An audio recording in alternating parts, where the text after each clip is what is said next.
What's up, guys? Welcome to another episode of the Kiskapades podcast. I have a very special guest today. I'll let her introduce herself before we start off the podcast. Morning. I'm Juliet Kennedy from Greenspoon, and I am basically the founder of Kenya's first Artisan online food store. Mm-hmm.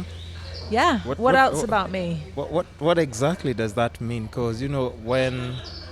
The thing is, first of all, I have always been receiving packages from Greenspoon over the past 3 years. And then the gifts stopped coming.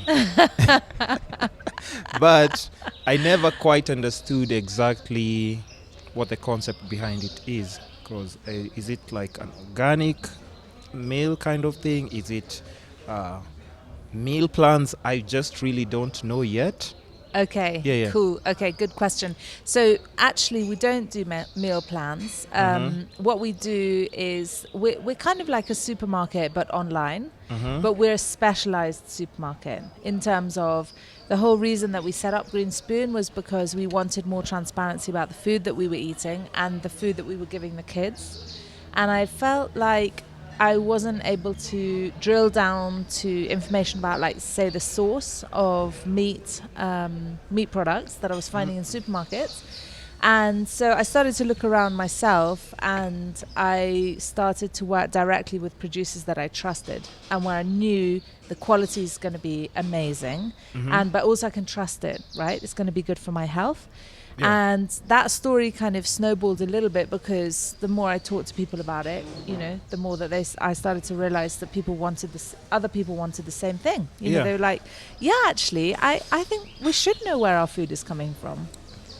And feeling that connection to your food, I think has, it snowballs into another connection, which is like feeling that you understand the planet and that you're doing good for the planet. Yeah. So we wanted to set up a business where we were able to help a lot of those artisan producers come to market, because that's not easy either when you're small. By artisan producers, you mean small scale? Yeah, artisan typically means handmade, small scale. So those types of producers might just be starting out. In fact, we work with loads of startups, which is really good fun. Yeah. And they're struggling to get to market. So we saw two sides of the coin here. Like, you've got the artisan producers struggling to get to market. They might be doing farmers markets, but then in between every Saturday, they're going to be dealing with WhatsApp messages, Instagram messages, Facebook messages, and meanwhile, they're trying to make their beautiful nut butter or whatever it is, that they make, and then they're trying to deliver it all over town. Yeah. So they were like, this is really tricky because, when we find ourselves in this position, we actually don't have enough time to do the thing we're good at.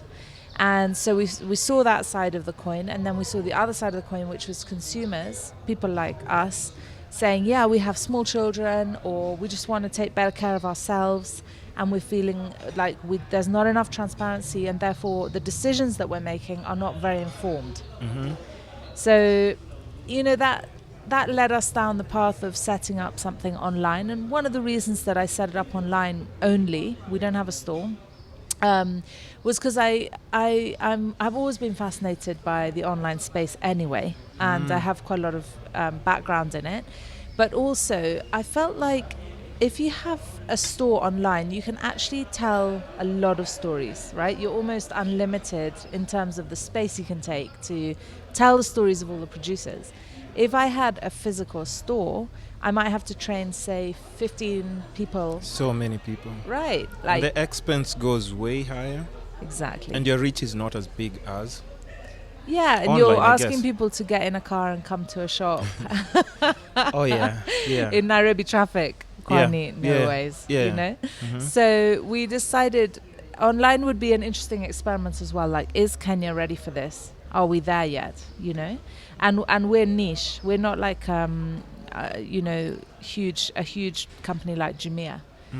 We're very niche in what we do. But then I can look at the online space, John. Like, you get the giants like Jumia, and they've almost created the market. And then you get the little samakis behind that behind them in the way. Which is a good thing for anybody else who's coming in, I guess.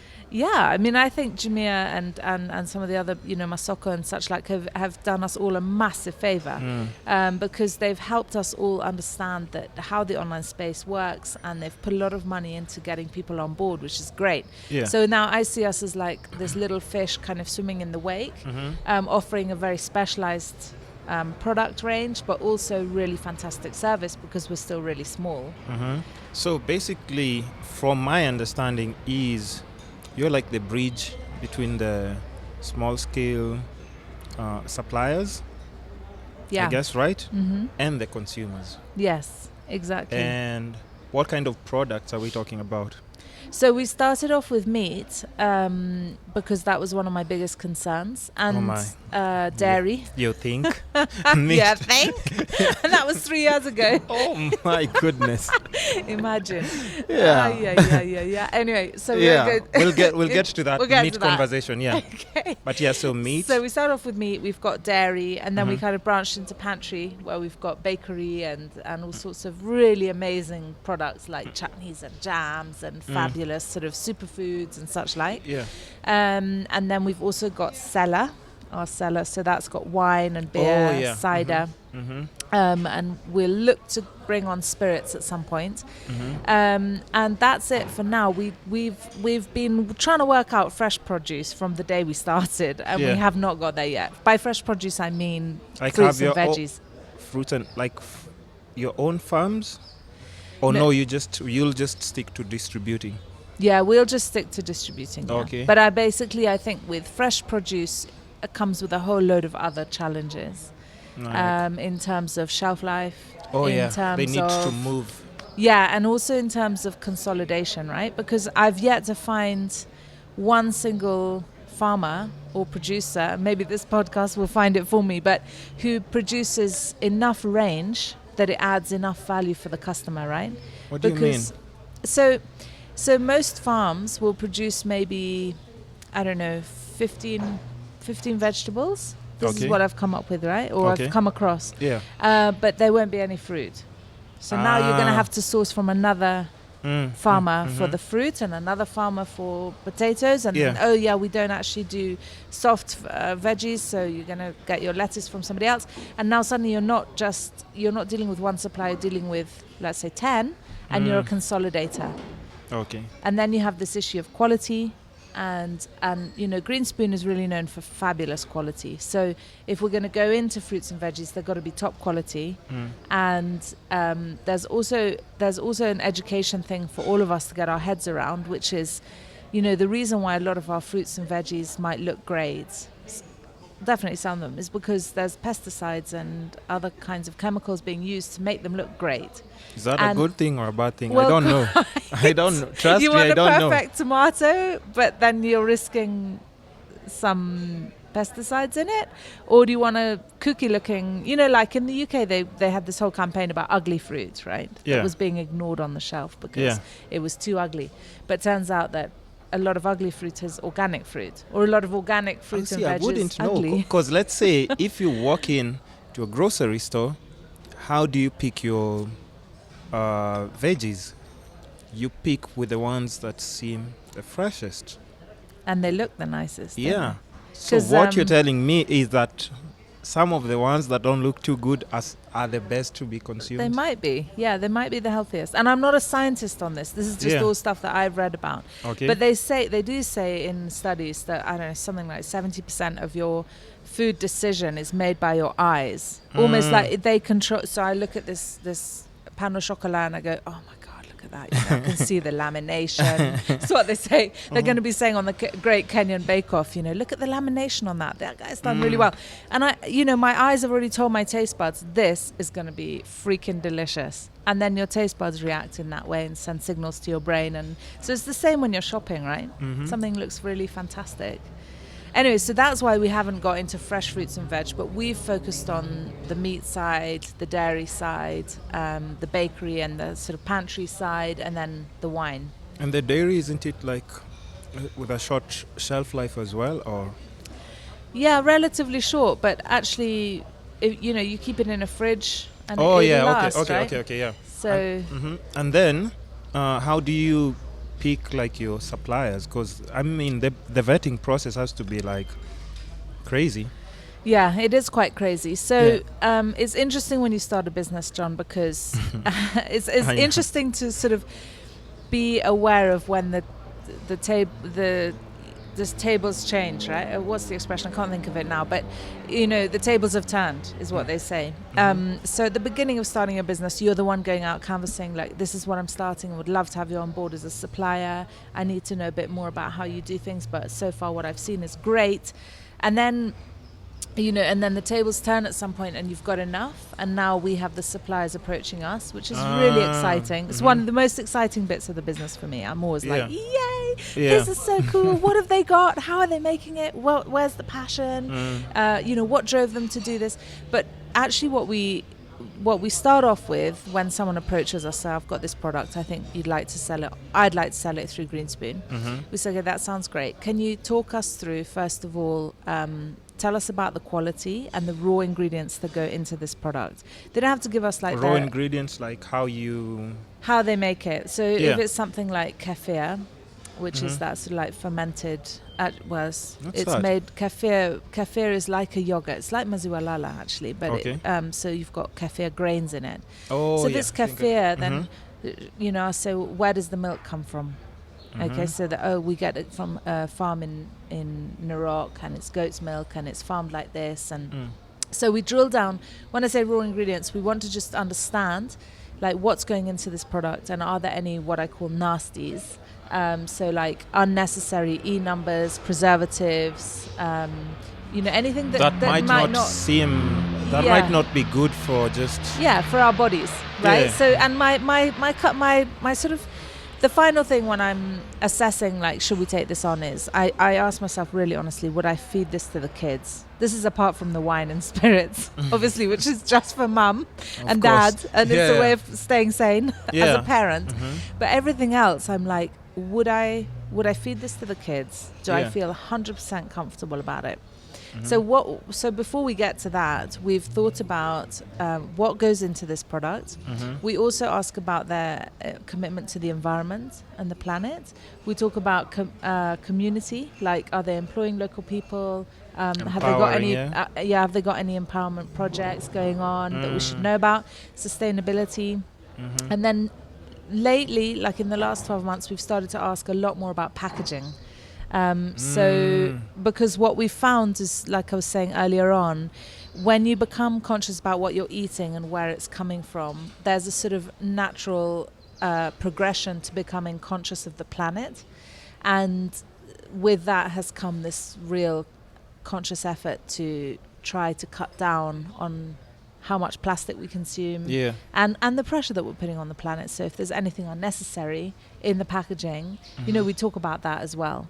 So we go through that whole process with a potential new supplier, and then they send us samples, and then we send a certain amount of samples to our tasting table committee, and we ask them for feedback. Oh, you have like a tasting committee? Yeah. That's like a focus group, actually. I'm probably going to get a load of applications now. Ooh, yeah. It's not a bad job.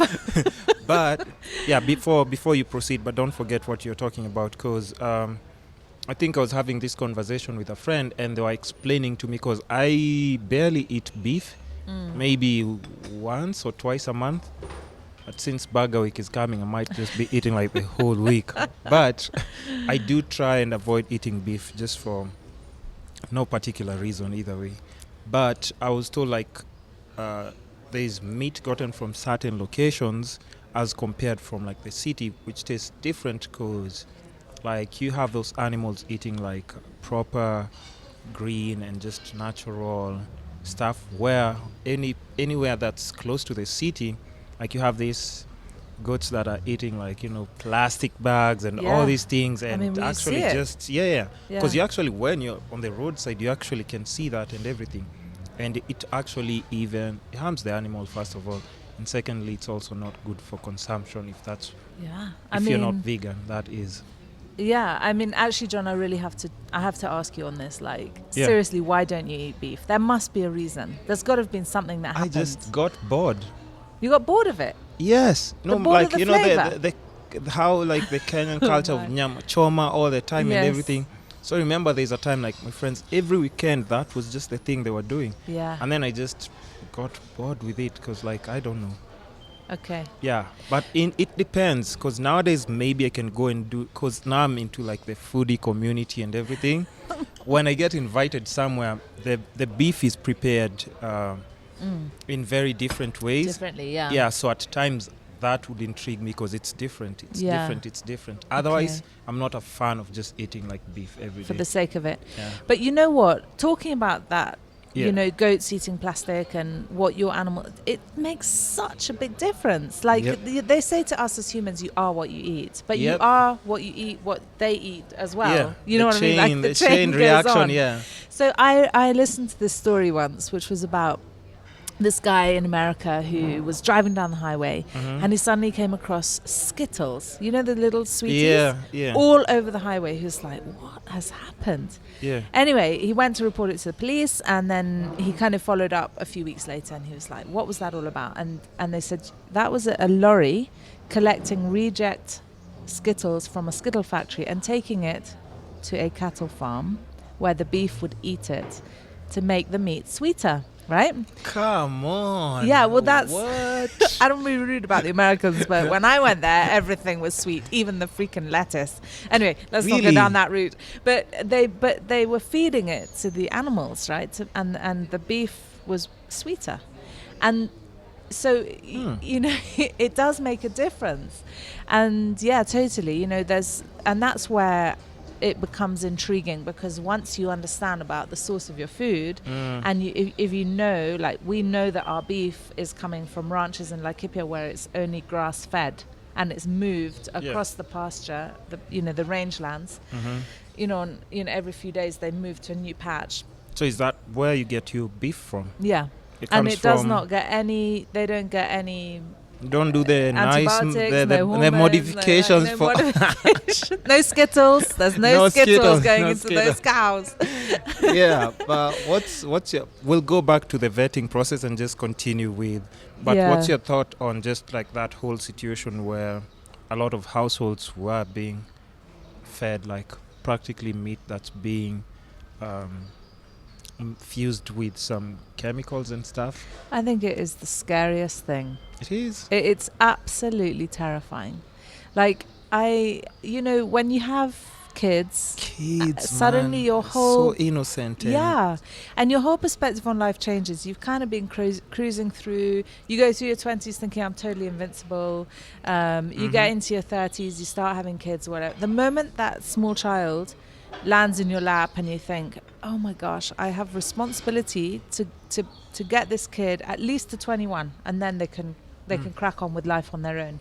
But up until then, so much, and particularly the first 10 or 15 years, everything you feed them is going to potentially make a difference.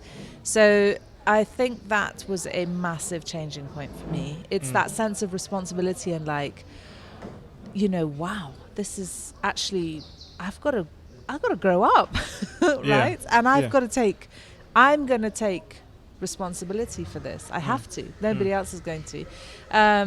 Or me and my husband, poor husband, gets sidelined all the time. I love you, babe. It's okay. Wow. Okay. We are feeding our kids in a certain way. But I think this, maybe it's a lack of regulation. I'm not going to get into the politics of it because I don't know enough. But it's like there's a slight lack of regulation here that means that it makes no sense at all how that can be going on across the board. And I can just imagine like on Sundays, because any supermarket I go to, like on a Sunday, like how many people just buy their kids food. Yo, I want mincemeat. Yo, I want this. And you're buying all this stuff and you're feeding it to small innocent kids who are just growing up. You don't know if it would affect their growth or their body system, immunity development, all those things. It's just crazy because for how long has that been happening? And but like you said, it's just like a whole other chapter if you start talking about it. So but I think also what's quite, I don't know, it's quite interesting about it is, there's been this whole trend around wellness.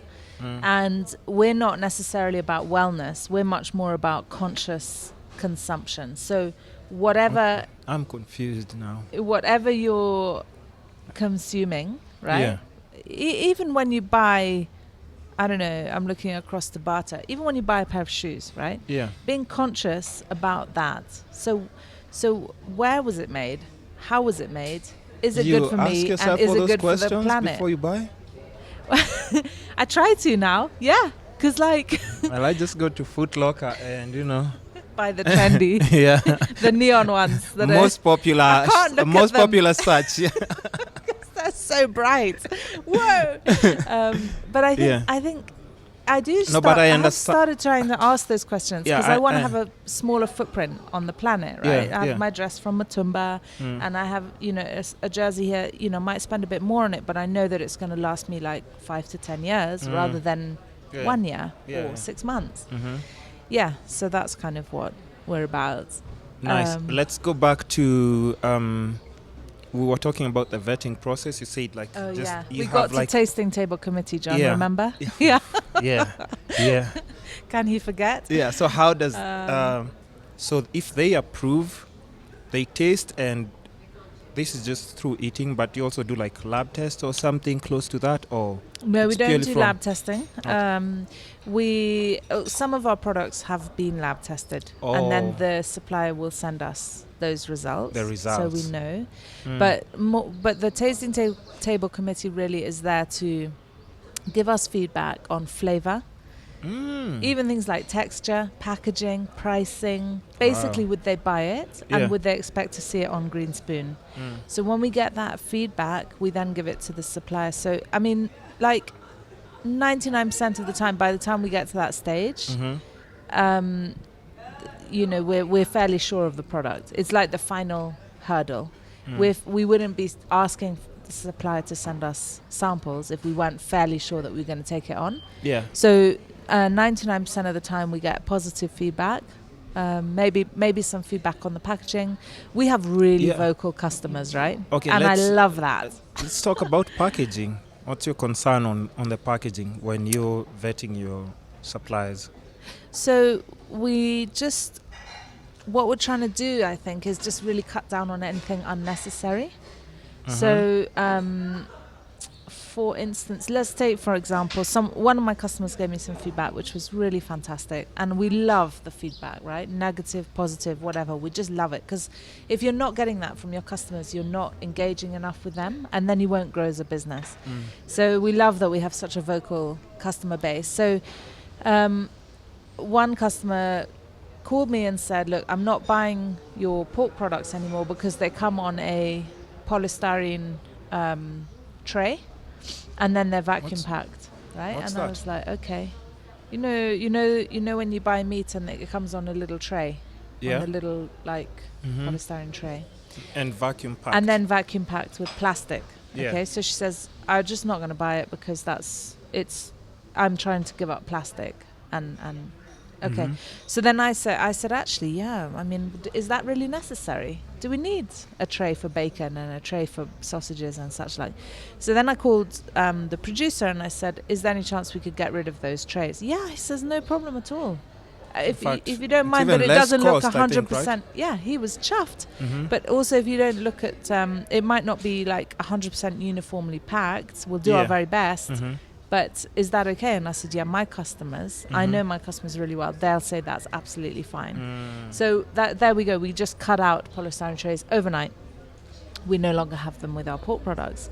So we just kind of look at things like that. And because we're really small and then we're working with small artisans, we can be quite nimble. So when somebody asks us something like that, it's a phone call because I know every single everything supplier. switches. And then we can make a plan together. Sometimes they'll say, no, Gigi, that's just, you're being unrealistic. I say, okay, fine. It was worth asking. Okay, And other What are times, some of the things that, have been, seemed like, this is way too much. We don't really need to do this. What you're mentioning right now. Bio gets a lot of bad flack for their packaging of the big What's that? 2-liter bio milk. Okay. Right? Yeah. And so we chatted to them. They were really aware of it anyway, but they reduced their plastic by 30%. it was actually an amazing story as they told it to me, because the manufacturer of the bottles said there's no way that the bottle will be strong enough to hold the milk. And Bio said, we're determined. We want to try it. We want to reduce the amount of plastic in these bottles. And so they just went ahead and did it, and it worked. So that's the kind of innovation, and those are the kind of people that we work with. And we just love that, because it's so everyone we're working with is conscious of the planet. And we do some recycling on behalf of our customers. Like, they'll just send stuff back. A lot of the stuff we try to reuse, egg trays, stuff like that. For instance, take right from the beginning, I said there's no way we're selling eggs in those small packets of 6 or 15 or 20. It's a tray of 30, because it's cardboard, it's reusable, you can send it back, and also eventually it will disintegrate. Plastic, on the other hand, no. And I just so we've never ever sold anything less than a tray of eggs. You have to buy a tray. But and just another question before before I forget it, because like my chain of thought at times can just disappear really quick. How big is your distribution right now in Nairobi? Up to what place, to which places? How does it work? I'm at home. I go to the website, right? Pick whatever I want. You place your order. You pay pick the items. Order. Yeah, you pick the items, put them in your basket. Check out. And we integrate with OK High, which is quite a funky app. That will. It's kind of mapped Nairobi, so it locates you. You can say current location, and it will locate you, and then it sends a GPS point to our app, that our driver uses. So we integrate with them. So you define your location or somewhere else if you want it to be delivered somewhere else, and you pay, and then it gets delivered the next day, and we'll deliver anywhere in Nairobi. You deliver the next day, right? Yeah. And we also deliver anywhere in Kenya that Fargo will go the next day. You will? As long as the order's placed before midday. You'll do it? Yeah. We send it overnight with Fargo. Oh, wow. So what we do, like, for instance, we have some customers who can't get the kind of cheeses that we sell and the kind of meat and so on. So they'll place an order, and we pack it really, really carefully in these polystyrene boxes with ice packs. Pack it really tight so that no air is in there. Seal it and send it with Fargo overnight, and they get it the next morning, still solid, frozen solid, because all of our meat is solid frozen. Frozen. So we don't have to use anything to make it look fresh. Wink, wink, nod, nod. And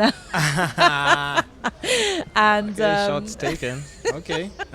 So I hope that wasn't a low blow. Anyway, no, it's all frozen. We decided that right from day one. We've always done frozen because it's easier to protect the cold chain.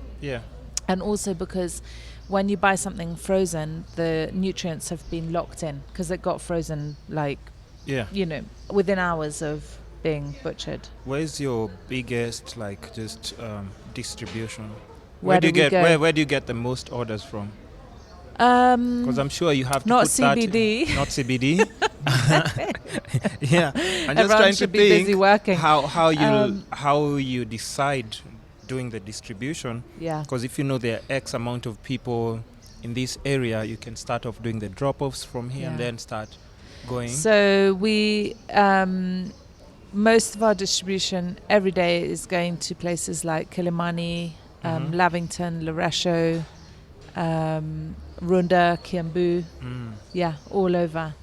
I mean, in some ways, I know we should move. I know we should not be in Hardy. That's where our depot is. So some people will click and collect, right? So they'll put their order through and then they'll come collect. And now that we're next door to Boho Eatery, everyone's like, sweet, I'm going to make this like a little lunch date and then pick up my order. So because the food there is delicious, but logistically, and it'll be something that we do in 3 to 5 years, is move, because it would make more sense to be somewhere like Kikuyu for distribution. Really? Yeah, because our vehicle is going from Hardy all the way to Runda every day. Oh yeah, it's a long way. It just makes sense. Runda or Kiambu even sometimes. Okay. A point I wanted to make is that as a mother in business with 2 small children, sometimes you have to take decisions that, might not seem from the objective point of view. People might say, but you're crazy being in Hardy, you should move. And I've had that quite a lot. And I know that's the case, but I have a 3-year-old and a 5-year-old, and I have to juggle motherhood and running a business. And sometimes you just have to make those sacrifices. Like, yes, I know the business might do better being based somewhere else, but actually I really want to be near my kids. I actually have to be. They go to school? Yeah, they go to a little nursery called Leapfrog. How far is it from? It's close to your business, right? Yeah, it's quite near Kawinda. Yeah, okay. Oh, so, okay. I can drop them off, and my husband works nearby as well, so he can sometimes pick up the kids. And there's nothing more important than family, though. Yeah. You can get carried away with work and start just prioritizing on profits and numbers, and actually get just sunk in that world and forget about... What about life, Yep. So I think, that's why we're sort of sticky and hardy for now. But in like 3 or 5 years, when the kids are a bit older, then we can definitely look at moving. When they don't want to hang around mommy anymore. And they're like, we do not want to be seen with you. Go away. Yeah. And I'll say, okay, I'm going for the whole day. So what's the projection of just the business in general? What are you trying to achieve maybe in the next year or 2? Well, like most businesses, we want more and more customers to come on board. Yeah. And I think that, once people have shopped with us once and seen the quality of the products and the services, they do, they realize that this is a fantastic way to shop and to also to eat. But by asking people to come and shop online, you're actually asking for behavioral change, because people have got used to going to supermarkets or shops, right? And taking that time in their week where they have to drive somewhere, park, go into a shopping mall or go into a supermarket. And I get that it's almost ritual for some people. Yeah.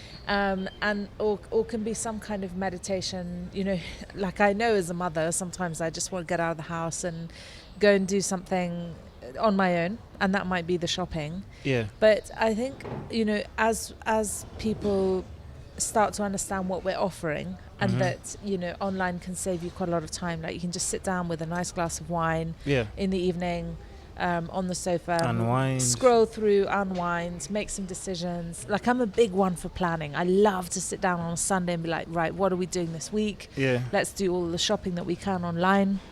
I try to do as much as I can, and obviously, like, I'm always shopping online because I also want to see what my competition are up to and how they are performing as well. So, and I think, just once I've done that on a Sunday and I've planned the menus for the week, I know all the food's coming tomorrow, that part of, like, motherhood, wifedom, whatever you want to call it, is kind of taken care of. And I feel this immense sense of relief. I'm not going to have to go and drive and spend hours floating around trying to find and remember what I'm supposed to be buying, and also making some silly decisions like, 10 packets of biscuits because I happen to be hungry at that moment or something. So I think our sort of aim with Greenspoon is to really, reach people who haven't shopped like this before, and change the way that they think about the food that they're consuming and how that impacts our local economy, how that helps local producers, and how it means less impact on the planet. So, instead of thinking, just, or not even thinking about what you're buying, just taking something off the shelf because it looks great, actually thinking, no, let me see. For instance, let's take strawberry jam. You could buy imported strawberry jam without even really realizing what you're doing.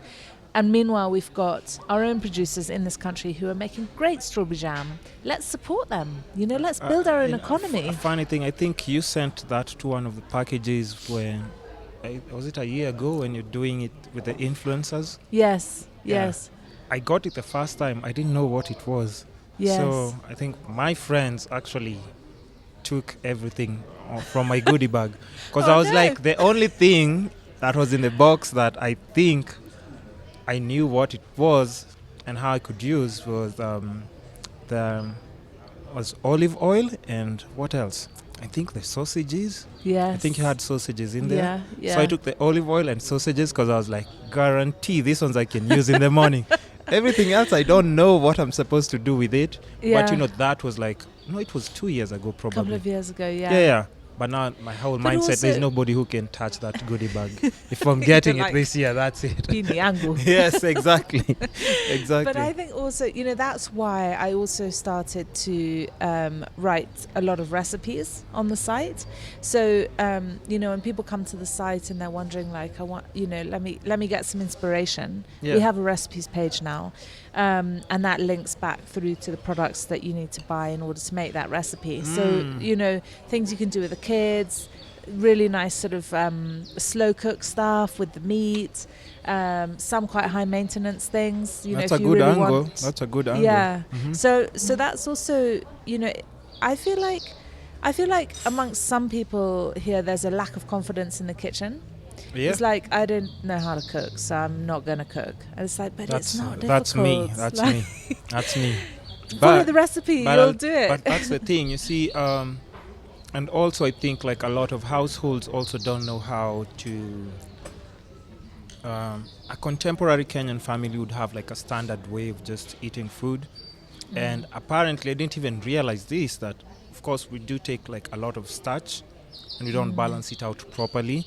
Yeah. But now that I've gotten into like the whole food industry, I've been forced, it's been shoved down my throat.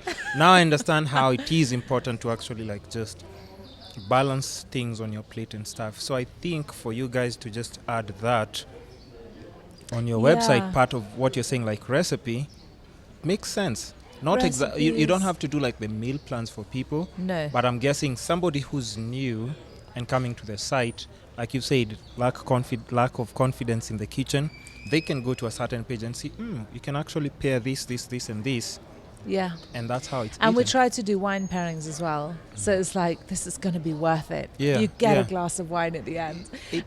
But, you know, there's recipes, and then there's also, we're starting to do courses. So we're just bringing on courses so that people can learn new skills.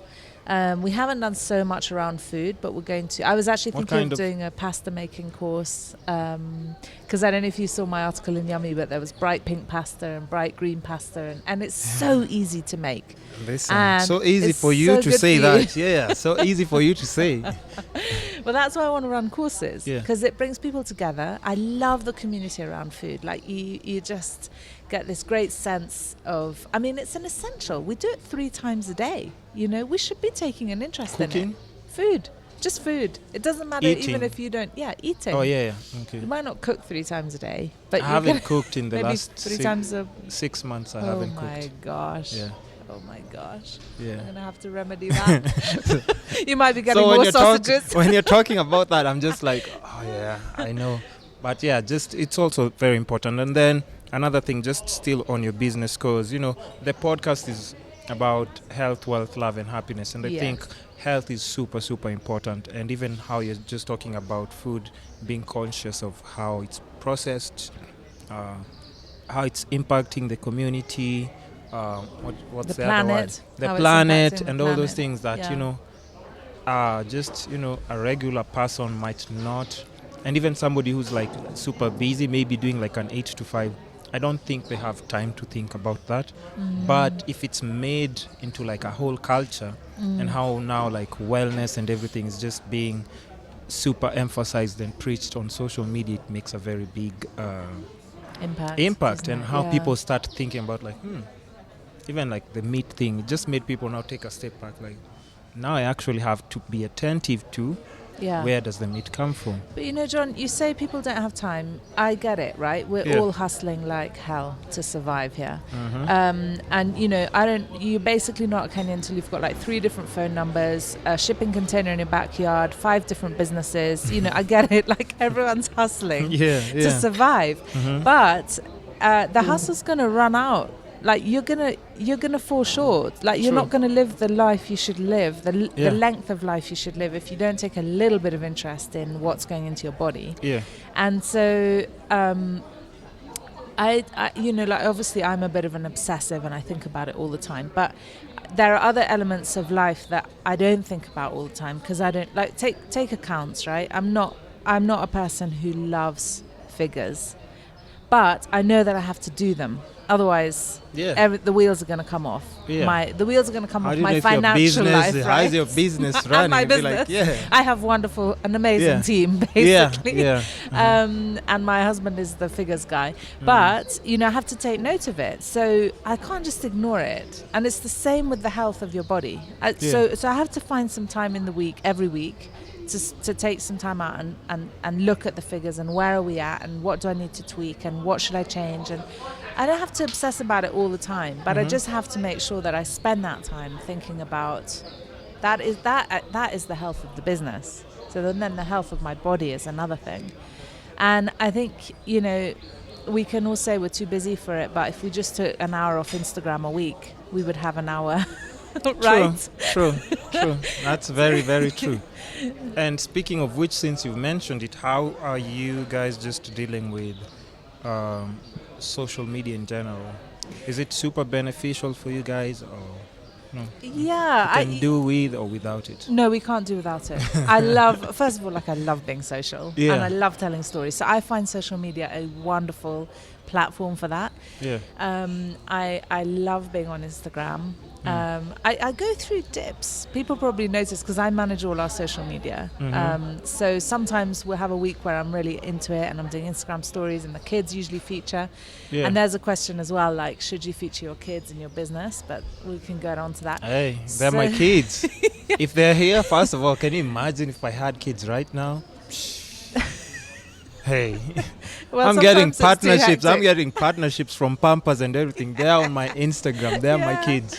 Exactly. Yeah. Well, I'm also, like I say to people, I do get that, they're maybe not old enough to understand the implications and there's a moral issue there. Yeah. But at the same time, this is kind of their school fees that I'm trying to hustle for. So they can get involved, right? They can be part of that. And don't you want them to grow into that, knowing how to use it?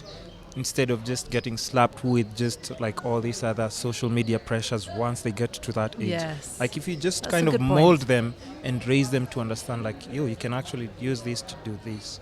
Use this to use this. Just show them the way early because we can't really avoid social media at this point. No, we can't. I mean, it's really, I sort of do try to imagine what the world's going to look like when they're my age, but I can't basically because it's just moves so quickly. But going back to social, like I find it just a fabulous place to engage with our community, and what I've found is that we've kind of built a community of a much wider audience than actually buy from us, which is great. Yeah. Because we're talking about different things to do with food, we talk about recipes, we collaborate with Yummy, we've done all sorts of things, and I love stories. I love understanding a bit, I love kind of going down a rabbit hole of understanding things, For instance, take chocolate, John. At one stage, I got really interested in chocolate. Like, I really want to understand flavor profiles and what makes chocolate taste different. Like real chocolate, 70% stuff, right? Not stuff that's made of vegetable fats and stuff. Trust me, I wouldn't even know what makes chocolate. So I then kind of went down this. Well, first of all, I ended up going to Congo when I was in tourism, and I went to Virunga National Park, which was incredible. And I was given a bar of chocolate made with 70% pure Virunga cocoa beans, and I was like, wait, what? I mean, I've come here to see gorillas and chimpanzees and climb that volcano next to Goma. Okay, and I've done all of that, and it was amazing. But what about the chocolate? What's that story? And I was told that they've been encouraging farmers around the edge of the park to farm cocoa beans so that they get an income from that, so that they then don't have to contemplate going to either kidnap like a baby gorilla and sell it to a zoo, which is horrific, or chop down a lot of the forest. So they actually have, they have an income. Also, I thought that's just amazing, right? So I then followed the story, and those beans get taken from Congo to Belgium, I think, where they get processed, then they get packaged in the Netherlands, and then they get sold out of London. So I contacted the guys. I was like, I really want to sell this on Greenspoon. They're like, okay, well, you'll have to import it from London. And I was like, hang on a minute, Virunga's on my doorstep. Yeah. What are we doing? So, but it has to be processed.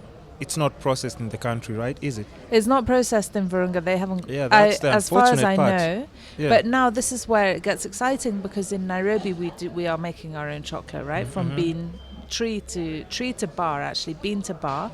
So now, if you really took a deep dive into chocolate, you would know that Madagascan cocoa tastes very different to Tanzanian, which tastes different to Ugandan, Congolese. So the chocolate maker that we work with here, Absolute, they bring in those beans from different countries in the region, and then they process the single origin chocolate. If you take those bars and you put them side by side and you have a square from each one, you will, it's amazing, because you're like, hang on, they're all 70%, so they've got 70% of the bean, they've got some sugar in them, and they might have some milk powder, right?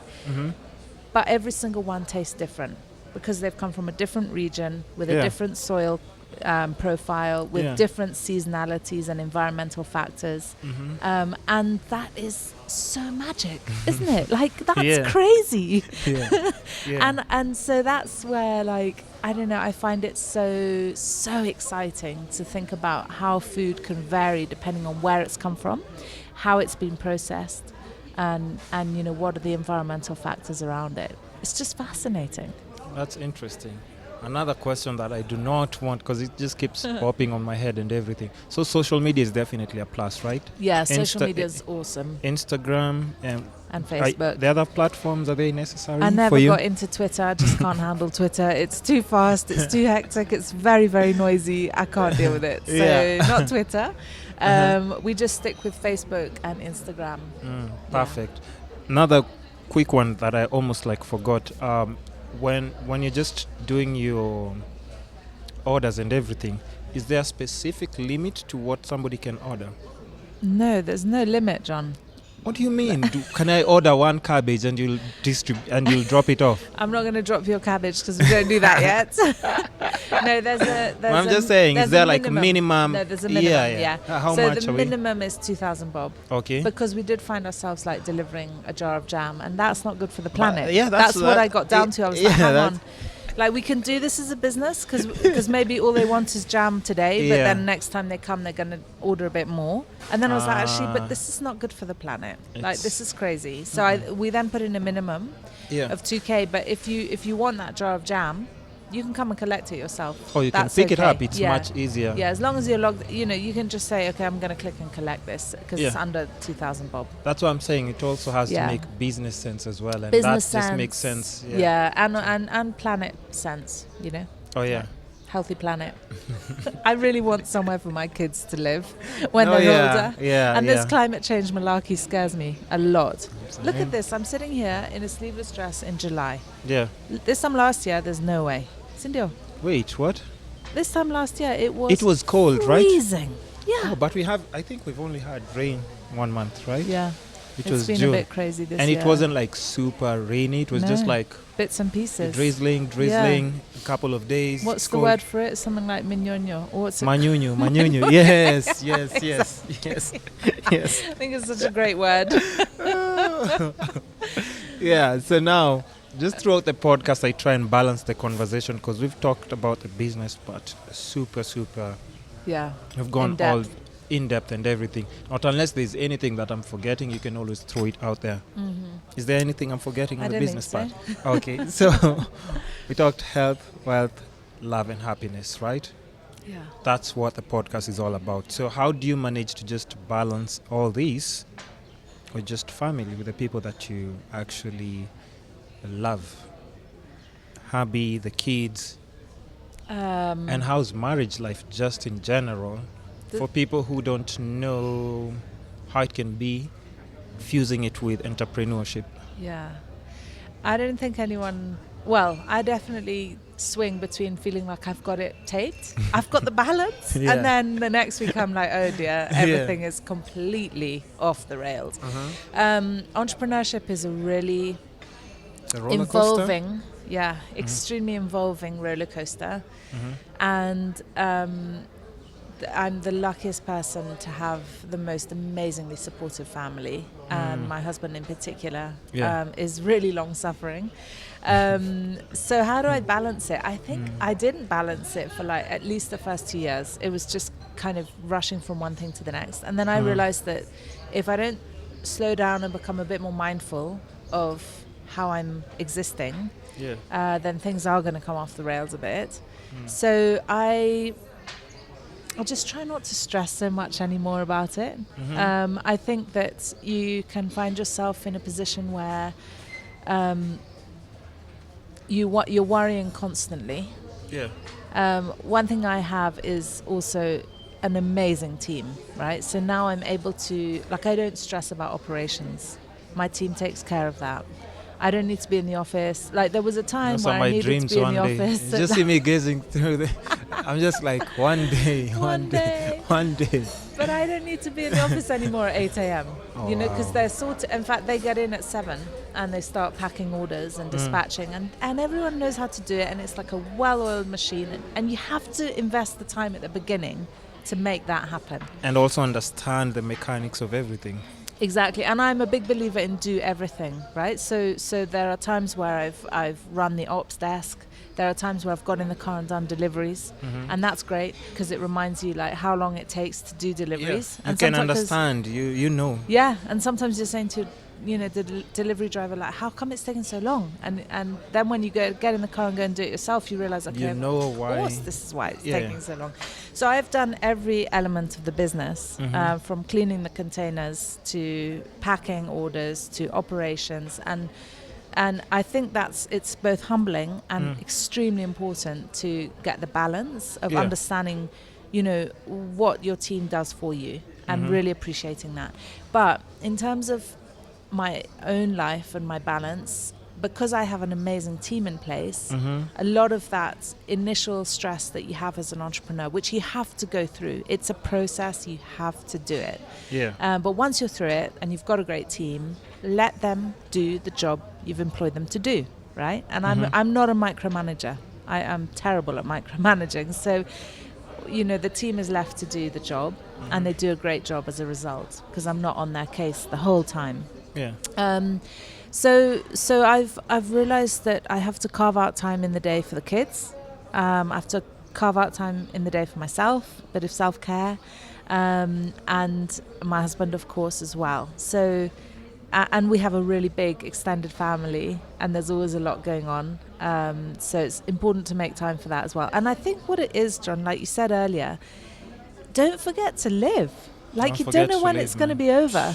And who gives a damn about the money when it's over? No one cares.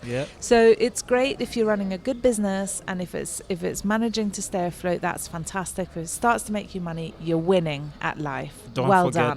But don't forget to live in all that time. Another quick one before because I keep getting these questions and I don't want them to just vanish in thin air. You've mentioned a couple of times about tourism.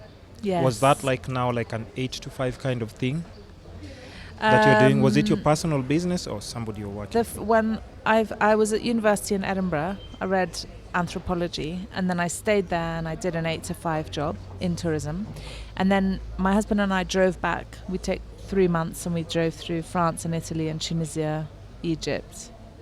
Libya in between. Egypt, Sudan, Ethiopia, and home. And you drove all the way? Yeah, it's a really good way to test your relationship. Oh yes, indeed. Drive off, leave somebody on the road. Yeah.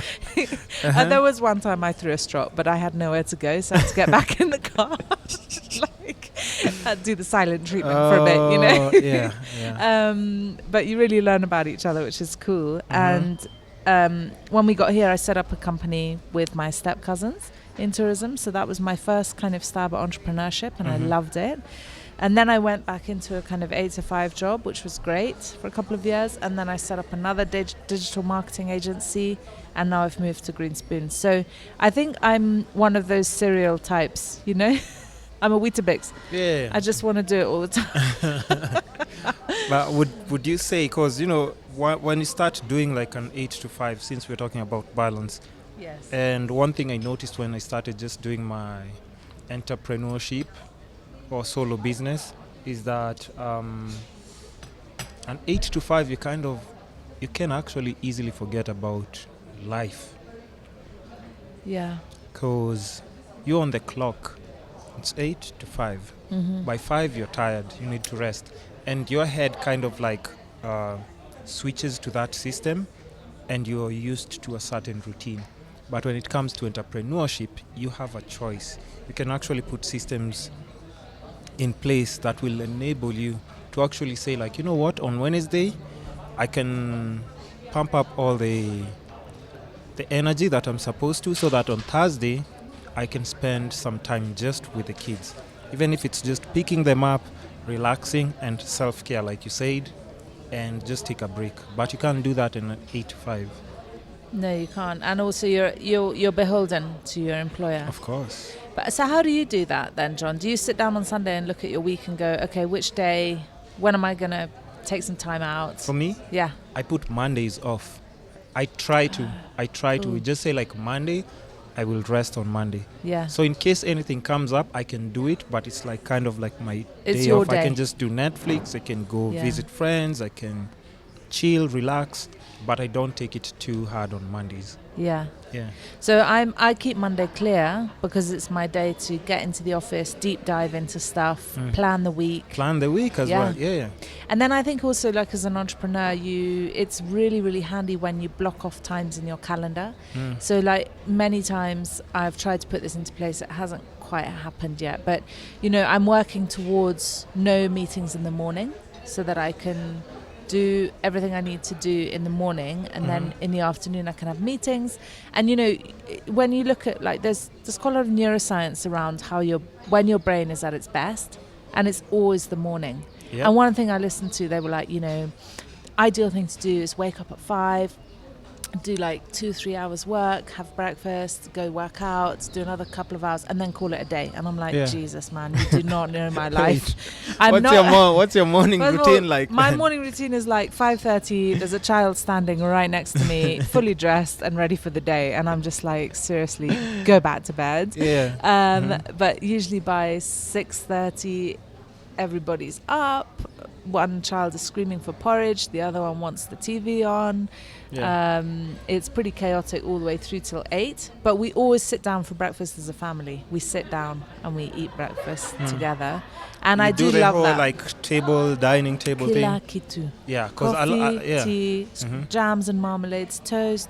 It's how my dad eats, right? It's such a hangover from, but you do carry forward so many things from your, you know, from former generations. Yeah. So, you know, it's fruit, cereal or porridge, eggs and toast. I have to say I've cut down to one element, but the kids will often have a 3-course breakfast. But you force them to take their fruits, right? No. No? I don't force anything with food. What? Because I can't bear food to become this bargaining tool. Yeah. For me, food is a thing of joy. Fruits, I was just like, you know, because but otherwise... They love it anyway. Do you know what I mean? Like, we went for lunch yesterday, actually, and my son, Bertie, 3.5, basically had 2 slices of camembert and handfuls of olives. That's what he wanted to eat. And that's it? And it's because I've never said, oh, don't eat that because you won't like it. Or you must eat that because it's good for you. I never do that. I let them work it out, but I don't have stuff in the house that I think is super unhealthy. So they you know, they have the fruit there, and, you know, and if they want chocolate, they get 70% dark chocolate. And they eat it. The other day, John, I left some chocolate on the sofa in the evening because I love a square of chocolate after supper, right? Yeah. These little tykes, they got onto the sofa in the morning, they're watching Peppa Pig or something ghastly. And I'm like, gosh, it's jolly quiet, because during that period we're trying to have showers, get ready for the day. And I come through, I'm like, how come it's so quiet? I see, empty packet of chocolate, empty. They've eaten 3/4 of a bar of 70% chocolate before breakfast. It's that was a mistake, because first of all, it's expensive stuff. Yes. And I was like, there goes my quota for the week. Yeah. But also, like, Yeah, so I don't really force anything with the kids, you know, and if they say they're full, I'm like, okay, fine, you're full. I'm not going to chase them around the garden with a flipping spoon, trying to shove it in their mouth. I just can't bear a green it. spoon. With a green spoon. So when you're growing up, you kind of like see all these grown-ups, and then you're like, oh my God, it's too much being like a grown-up and everything. And then you start growing up, and then you're like, oh shit. I've arrived. Yeah, I've actually to that spot. And now you're whole grown up and responsibilities spring on you and everything. But how do you keep yourself motivated not to feel like you're getting overwhelmed and everything? Because you're balancing, you're juggling all these things, and you're just trying to, there's no specific script. No, there's no script. Okay, that's a big deal. That is a big thing to talk about, right? Yeah. When you're little, you think, you think, I can't wait to be a grown-up because look, they know what they're doing. I don't know what I'm doing. Okay, I do know what I'm doing. Confused though, but yeah, I get what you're saying. Yeah. There's no script. Every single day you're just trying to think. It's like the same with kids. There's no handbook for kids. There's no handbook for starting a business. Yeah. And there's no rules either. You've got to just, you've got to. So what do I do not to get overwhelmed and to find a motivation? First of all, they say do what you love. I don't necessarily think we should all be telling our kids to do that. I think do what you're good at and you'll find what you love. Okay, out of that. So and once and I feel like I've hit that spot, right? I love what I do now. And so if I'm having a day where everything's just seeming to be quite difficult, you'll find me in the kitchen by about 3 p.m. I just go and make something, and I take that time out, and I'm in my happy space, and I take my mind off it all because I'm focusing on chopping the carrots in a certain way or whipping the eggs in a certain way. It's for me very meditative, and it calms my mind, and then I'm able to, I think sometimes your neural pathways get clogged up when you're thinking too hard about stuff. So you go and take your mind off it, like they say, whipping eggs or something, and then suddenly the answer comes and you're like, okay, I know what I need to do now. So that's what I do when I'm feeling a bit overwhelmed. Yeah. In order to keep the motivation up, well, I'm really lucky actually. I'm a kind of like glasses full person. So most days I wake up and, I'm excited about the day. I'm always very grateful to just be alive, actually, on this great planet. Yeah. And I'm excited by humans. I've always, I read anthropology. I love human behavior. I'm fascinated by it. So as soon as I start connecting with people, which starts from 5:30 a.m. as I described with my 3-year-old, and then I'm connecting with different people through the day. I get so much energy out of that. I kind of feed off that, and it doesn't have to be person to person either. It can just be an email from someone, and it'll get me excited and motivated. Also, I'm a big ideas person, so I love to look at the business and try and really understand what are we doing right and can we improve it, and what are we not doing so well and how do we change that, and then what could we do that's different.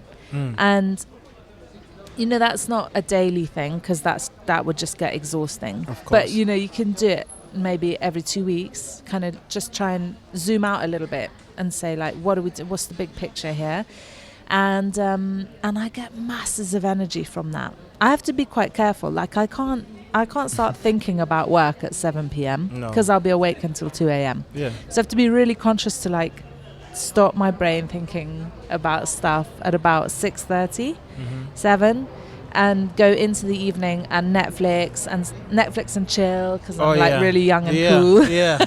Netflix and chill is a must. With a massive glass of wine, that's a must. And just ease myself into the evening so that I sleep really well, because I've recognized that when I get disturbed sleep patterns, then the next day is hell. And if I can help myself, it's a really, really fundamental thing for your health, actually. And everyone, there's masses of research coming out now saying that none of us are taking it seriously enough. But so I think I get a lot of motivation just from new ideas. Customer feedback just is the best thing ever, even when it's slightly negative. I don't, I'm like, okay, this is great because it means that we can make a difference. It's engagement. Yeah. Somebody's paying attention. Exactly. Yeah, it's awesome. when that happens. So yeah, and then I get a lot of I get masses of encouragement from my friends and family. Couldn't be doing this without them, because they really prop me up when things get tough. I have a lot of people to call on for advice. I have an advisory board, so we meet every 3 months and we get together and chat through things. And those are friends who are also in business, and people I find incredibly inspiring. I'd say they're friends and mentors. And that also energizes me, because I get held accountable by them. Yeah. So they're like, what have you done since the last meeting? Where are we at? And, so I know there's a bit of pressure there, which is a good thing. That's a good thing. But, like even for me, just in what I do and everything, I'm always trying to figure out how do other entrepreneurs do all that. Like involve staff, board meeting, board of people who are tasting like the foods and everything, juggling all that like in just like a business setting. Is it something that you ever foresaw yourself just doing it when you were starting off? No. Or you just figured it out along the way? I'm figuring it out. There's loads of stuff I'm still learning, and I find learning really super exciting as well. I listen to some amazing podcasts, including yours, for inspiration. I love hearing other people's stories and taking little nuggets from them and saying, I could actually apply that to my life or to my business or whatever. No, I didn't foresee any of that. And also, like, I think we're all just figuring it out, right? True. I think you look at any business in the world, even the guys who seem to have made it, they're still figuring stuff out. Yeah. Because ultimately we're all humans, and humans are unpredictable. True. That's very true. Okay, one final question for you. And I ask all my guests this. Okay. What's the one thing that you think you're in pursuit of right now, and if you got it, maybe your life would have better direction, meaning, or just sense of fulfillment? What's the one thing that you think you're chasing right now? I'm definitely still chasing headspace. So I know that I need to implement more meditation in my life. And that's one thing I'm chasing, definitely. I can't even say the word, so that's not a good start. But transcendental meditation, I think. Will I understand what you're saying if you're thinking of how you can pronounce it in the first place? One of those meditations, John. But I'm in pursuit of carving out that little bit of time every day for meditation and stretching and exercise, which, a lot of people I listen to, they do it, they wake up and they're like, then I meditate. And I'm like, well, you don't have a 5-year-old and 3-year-old demanding your attention. Yeah. And even when you're trying to meditate, they're maybe slapping, Mom! Yeah, totally. And if you lock them out, they get even more frenetic. So you can't do that. So I'm definitely in pursuit of that. And the reason why I think it makes life better is that the few times I've done it, and I know that it's something that gets better and better the more you do it and the more consistent you are. But the few times that I've done it, I've found this incredible clarity, and it's just so. I think we all need it. There's so much noise being thrown at us, and as much as I love social media, and it's highly addictive. And you get drawn into stuff that's really completely irrelevant to your life, but somehow seems so fascinating. Just keep scrolling. And, I think that with all of that noise, we have to find space in our minds for quiet and rest and also just space, actually. So that's what I'm really in pursuit of. And I think it would change my life, make me a better person, better at being a mom, better at being a wife, and better in business. So that's the big aim, actually, is to try and get to that. Nice. I think we've covered basically, a lot. We've everything. Touched on. Have you unpacked me? Yeah, pretty much. I feel unpacked. And at least now I get a sense of just what your company is, who you are as a person, and everything. Because even when we bumped into each other, I didn't know. I knew the name, but I didn't know the face. Yes. And that's just crazy. And even for me, it just goes on and on so many times. Like, you reminded me, remember I was asking you about the equipment? I was like, what? It was you? It was you? Because I thought maybe it was an intern handling the account and everything. So at times you wouldn't know. Yeah. So Totally. it just helps see something in a whole different light. Thank and understand business, what exactly it means. Because I have received packages from her company a couple of times, and I had no clue what exactly the company was doing. I didn't understand why they're sending me all this stuff that I'm supposed to cook. I don't cook. But now after you explain it to me, there's so much that's been put to consideration. You should have seen my friends when I was giving them like the cheese and the ham. I think cool. like, oh my God, yes. And I think they knew what it was. But for me, I was just like, I won't use any of this stuff. But the olive oil, okay. Sausages. Sausages. Yeah. But definitely, just thanks for sharing that and just part of your business. Pleasure. I'll make sure like my people get to know everything that needs to be known from my demography. And you know, hopefully we keep communicating now, because now we definitely at least have gotten like a better way acquaintance and had a conversation about what we have going on. It's been awesome talking to you, John. I've really, really enjoyed it. Thank you. When was the last time we had a conversation like this? A long time ago. Hey, that's why the podcast is here, people. Don't forget that. So if there's anything else that you have going on and you'd like to plug it on the podcast, please go ahead. I'll just plug the website, www.greenspoon.co.ke. And I say Greenspoon like, Kijiko. Kijiko, Instagram is at GreenspoonKe, and the same for Facebook. Find us there. I'll put all the links down below. So, Juliet, thank you so much. Thank you so much for coming through. And it's been awesome. I hope we get to do a part 2 maybe sometime in future. That would be cool. A follow-up. Yeah. See if I'm meditating. Yeah, right? If the meditation is working. But today I just have sore cheeks from smiling and laughing so much. Yeah, so that's it, ladies and gentlemen. Thanks for listening. Thanks for watching. Make sure you subscribe in all platforms: YouTube, Instagram, iTunes, Castbox, Spotify. We are available in all the platforms. We drop a new episode every week, snippets every single day of the week. Thanks for listening. Thanks for watching. It's the Kiss Captains podcast. Goodbye. Bye.